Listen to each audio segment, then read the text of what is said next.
Biden's relief package has barely anything to do with COVID relief. Senator CRUZ flies to CANCUN in the middle of a winter storm, and Rush Limbaugh passes away. All this and more on the No Bullcrap podcast coming up.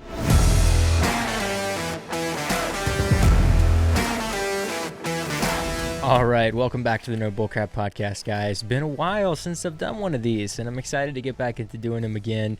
Wanted to apologize again real quick for the lack of episodes and content coming out recently. I took kind of a long social media break, but we're back now, and we're diving into cultural things going on, politics, faith, the whole shebang. So just wanted to give you guys a quick little update on what I'm doing and my work and content like this and what to expect in this year 2021. So I've been really busy on the Patriot Academy side of things, which is the organization that my dad founded and runs, doing media stuff for them. We've been creating our brand new biblical citizenship course, and I'm going to talk about that a little bit later in this episode.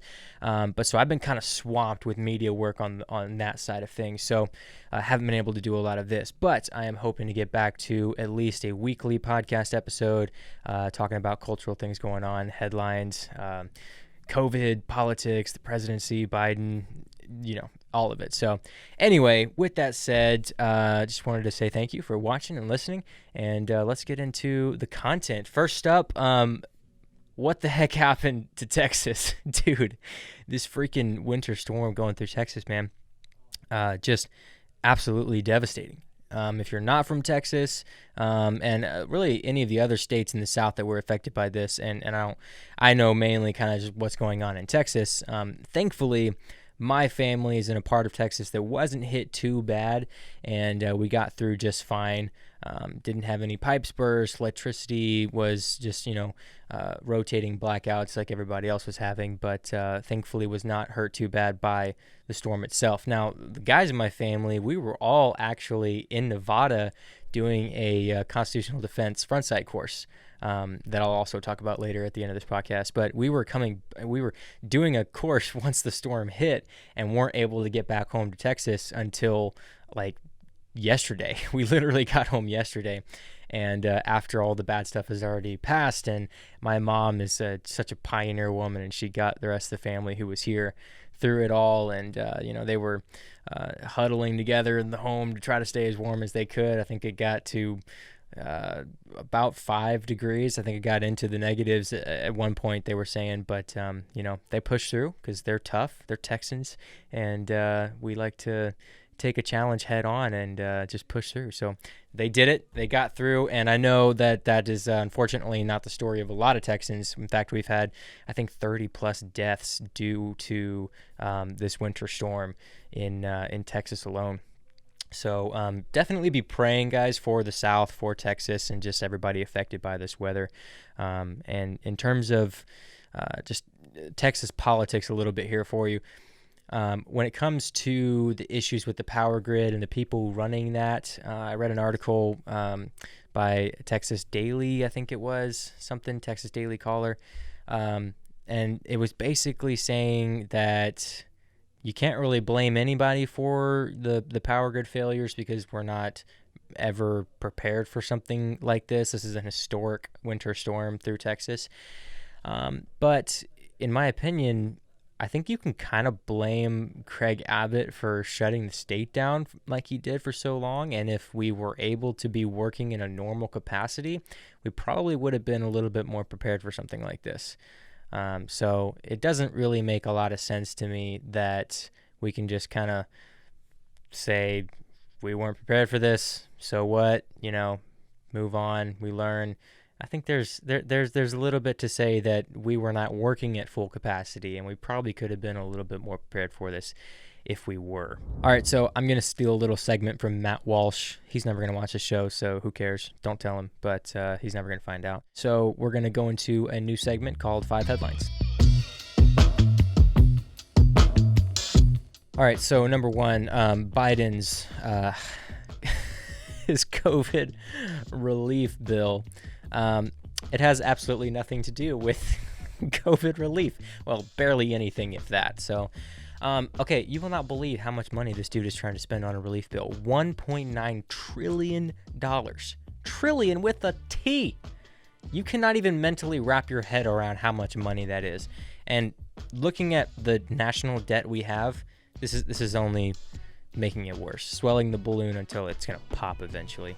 But all right, so this is just, let me just read off some of this stuff to you. $1.9 trillion to a coronavirus relief package, and only about 6% of this is actually going to go towards coronavirus relief efforts.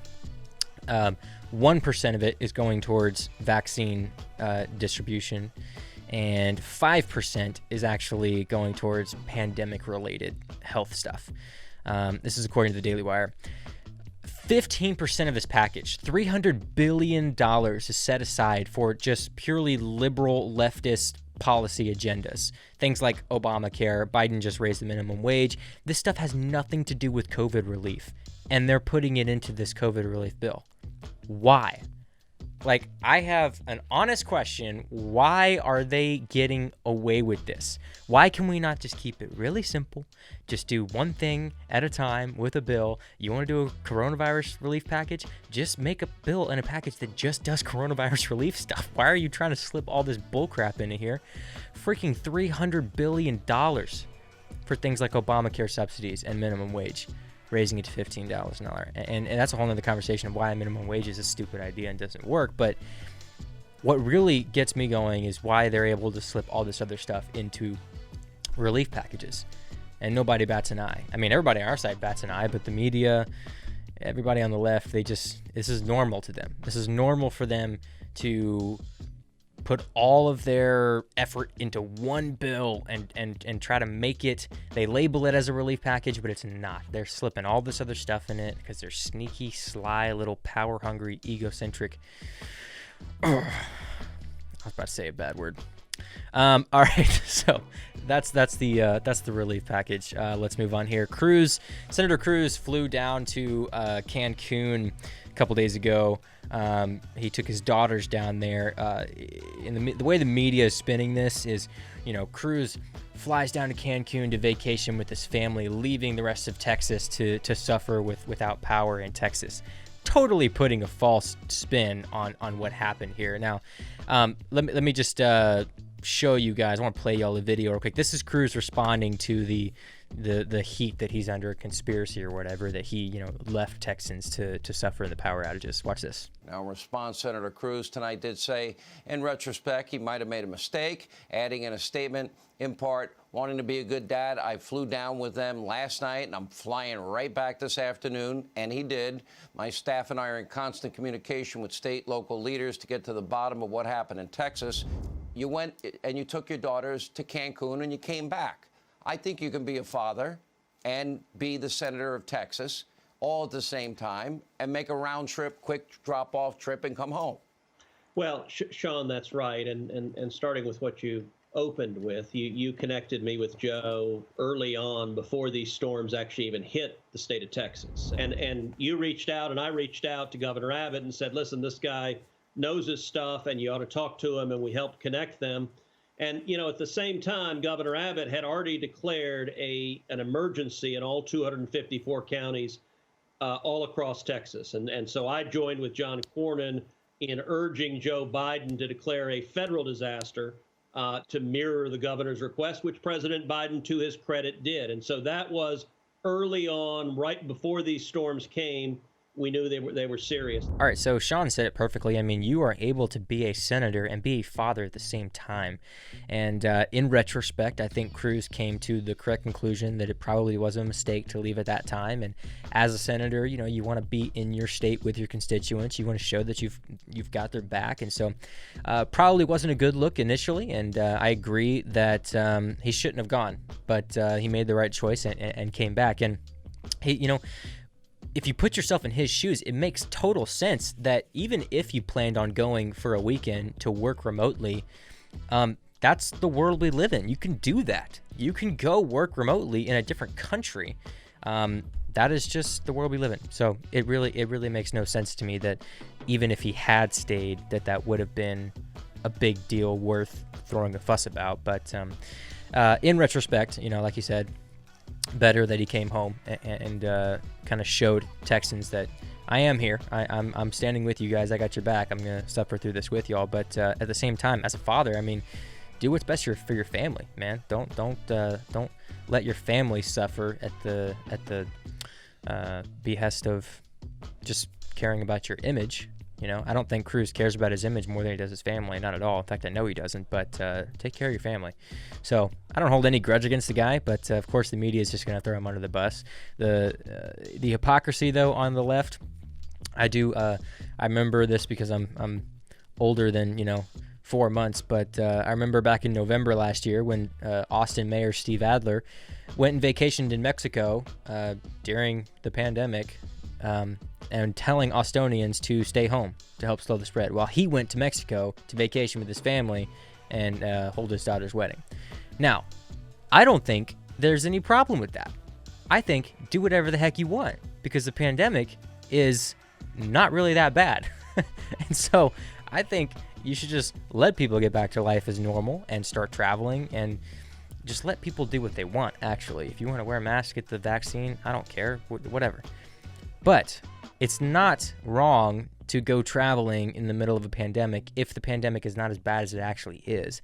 And of course, the mayor, Steve Adler, he succumbed to the mob and cancel culture, and he threw out an apology. And the media maybe gave one little glimpse at it. It wasn't even in like mainstream media for very long, mostly local. But after that, they move on. They didn't care about it much after that, but they have sure hit CRUZ pretty hard for traveling down to Cancun. But none of it really deserves to be criticized at all. It's both those travels were completely reasonable, and shouldn't hold any grudge against either of them. All right, so another news: Rush Limbaugh passed away a few days ago, and it's an incredibly sad day for American politics in general. This man was a staple in conservative radio, and I gotta be honest, I actually never listened to Rush myself. My dad was a huge fan. I never really got around to listening to his programs. I kind of grew up on the Daily Wire guys and some of the more current conservative influencers and commentators. But I do got to say, I have the utmost respect for the guy, because he made and helped shape the political worldview of so many people that I listen to nowadays. So a lot of the Daily Wire guys, these guys were shaped by Rush Limbaugh. And everything that they're saying about him, gosh, they just hold this dude in the highest esteem possible. It was actually pretty cool. I remember when Rush got the Presidential Medal of Freedom from President Trump last year at his State of the Union address. And even though I didn't really know a lot about him at that time, I wasn't familiar with his content, a little bit here and there, but I'd never really listened to him. Even though I knew who he was and I knew how much he mattered to the conservative movement, that really mattered to me. And that was awesome, seeing him get that medal, because I knew that would never happen in today's culture unless it was from a bulldog like President Trump willing to go against the PC culture. But I knew a Democrat president would never give somebody like Rush Limbaugh the Presidential Medal of Freedom. So I knew that was an historic staple in conservative politics, and a great moment. So he will definitely be missed, and it just goes to show you that your legacy is really important. What people think about you after you pass away is really important, and every decision you make, your career, your marriage, how you raise your kids, just your daily attitude, is all building up to eventually what will be your legacy.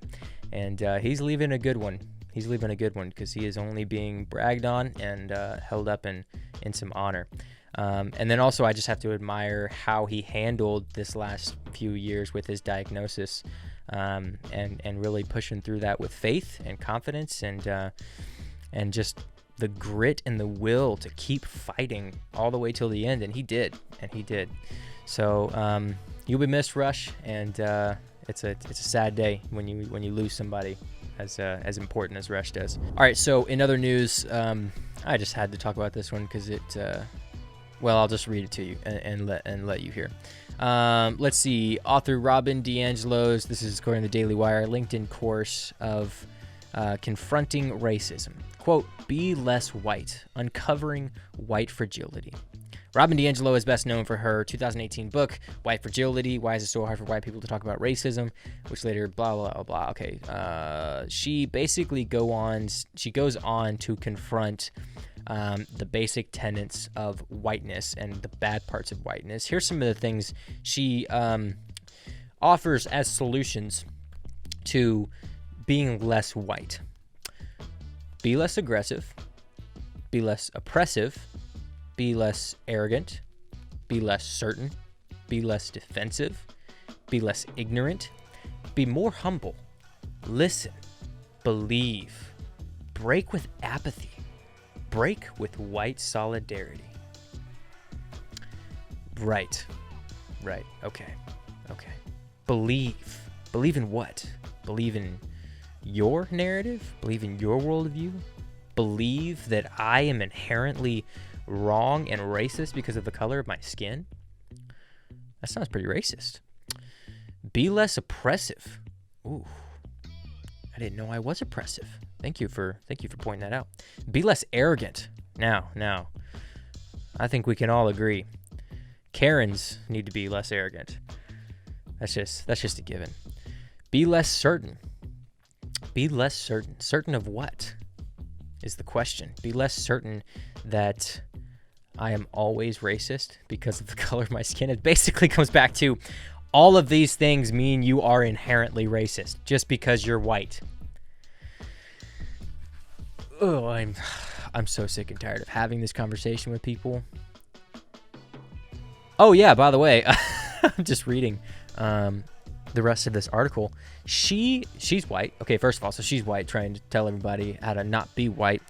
But she reportedly gets paid $10,000 to $15,000 for a few hours of her work. She gets paid by, or has gotten paid, reported to be, it's been reported that she has gotten paid by UConn $20,000 sometimes for a 3-day retreat. So, I mean, obviously that's her white privilege. That is definitely her white privilege, putting her in that position that no black person could obtain, obviously, because they're not privileged and they can't do that. But because she's white, she's able to teach on this. She's got the privilege to do it, so she's able to teach on these things, and we have to pay her $20,000 for 3-day retreats because she's white, of course.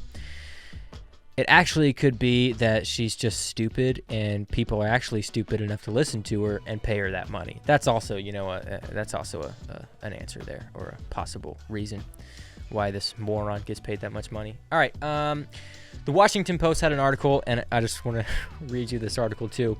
Okay, scrunchies and dog walking. The country gets a taste of Joe Biden's radical normalcy. Radical normalcy. Now just think about this for a second. We're actually to the point where people are head over heels for a white woman too, by the way. She's white, so obviously she's privileged that she got there. We're head over heels for a normal person, a normal woman, to be the first lady. Like, what happened to being excited about extraordinary people? Being excited about somebody who has great accomplishments and aspirations and goals and is someone to be looked up to. If Joe Biden's so normal, why is she worth looking up to? Why is she worth admiring as a little girl? If you're a little girl, you really want to admire and look up to Joe Biden if she's so radically normal? Wouldn't you want to look up to somebody that has accomplished a lot of things? Wouldn't you want to look to somebody who's successful? And just because you're the first lady doesn't mean you're actually worth looking up to, especially if you're a radically normal person. God, the logic of these people. All right, that's going to do it for our 5 headlines. I got a quote of the day for y'all. This is another new segment we're going to be doing. I'm going to try to do a quote on every episode. If I sit next to a madman as he drives a car into a group of innocent bystanders, I can't, as a Christian, simply wait for the catastrophe, then confront the wounded and bury the dead. I must try to wrestle the steering wheel out of the hands of the driver.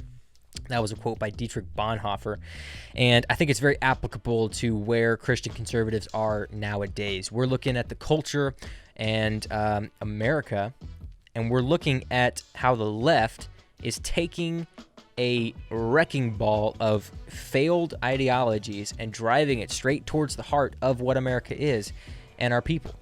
and they're trying to destroy it. Maybe intentionally, maybe not. I think a lot of people them intentionally, some of them unintentionally, but they don't realize that socialism, communism, the censorship, all this bullcrap that they're pulling off right now, it is going to ruin the extraordinariness. Yeah, I should make that word up. They're going to ruin what makes America great, which is individualism, free enterprise, the pursuit of happiness, that we're all made intrinsically equal. The left doesn't believe that. So they're trying to destroy our culture. They're trying to destroy our nation. They're driving the car straight into the innocent bystanders. And us, as Christian conservatives, we look at that, and I think, I cannot just sit back and let it happen. I've got to do something. I have to step up and speak for truth, and I've got to defend this great nation that we live in, and I've got to defend the principles that it was built upon. The left is trying to destroy America, guys. What are we going to do to fight back? Are we just going to sit in the passenger seat and let it happen, and then try to comfort the wounded afterwards as if we didn't do it? We weren't the ones driving the car. No. We can do something. We can try to rip that steering wheel out of the hands of the left. And here's how we do it. We got to take back the culture. The culture is what creates the politics of a nation. The Daily Wire guys say it so well. They say politics is downstream of culture. Whatever the culture of your nation is, the politics is going to line up with that culture downstream. So the left has taken over the culture of America for the last 30, 40 years. And that is why we have ended up in such bad shape, because we've bred people to believe and be fed the lies of the left so easily through entertainment, through news and media, and we've lost accountability in the media and the news world. So we have to take back the culture, and I want to give you guys a couple of things that you can do practically right now, and just join me on my journey doing this, because I'm constantly learning and trying to play my part just as much as you guys are. So here's a couple things you can do. Number one, attend Patriot Academy.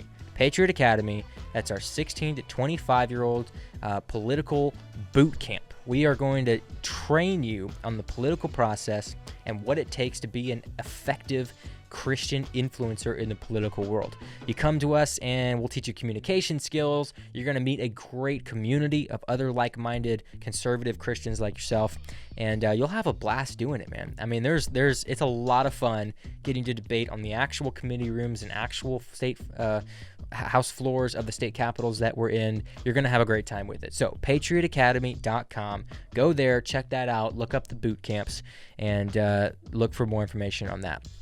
Okay, second, subscribe to the Daily Wire. If I could give you one news source that I would say go invest your money in, I would say subscribe to the Daily Wire.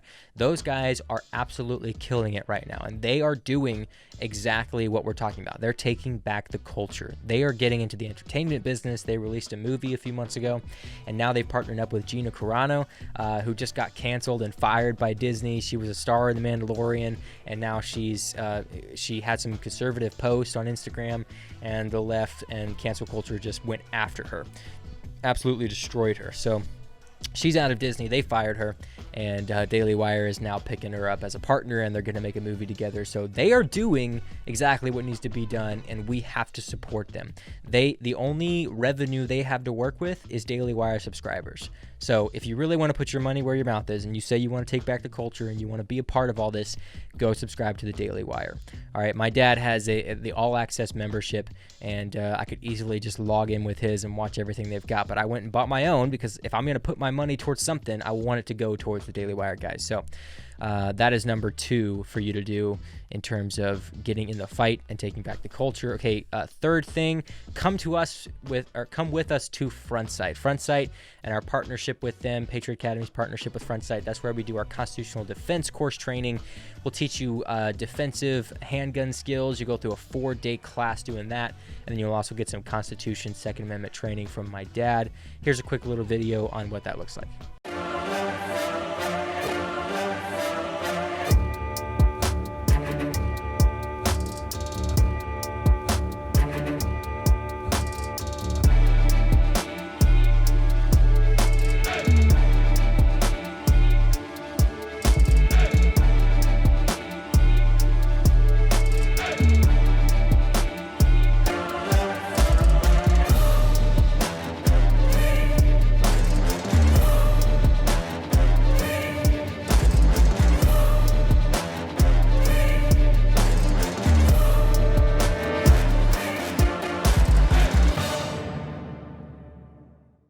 Trust me, guys, if you come to Front Sight, you will love it. You'll have a blast, literally, but you'll really have a good time. And again, like Patriot Academy, you'll meet like-minded people and enjoy conversation. And also, I think probably the biggest draw to people right now is that it's a place of just freedom, of going back to real normalcy. You know, we're not masking people up. We're not social distancing. People can do it if they want. We don't care. Do what you want. But it really is a place where like-minded people like us are able to go and just live life like normal. Have fun with other fellow Christians and conservatives, and not worry about any COVID fascism that is running rampant throughout the country right now. So you really will have a good time. Check it out, patriotacademy.com. On there, click on the Constitutional Defense tab at the top, and that will tell you everything you need to know about the Front Sight trips.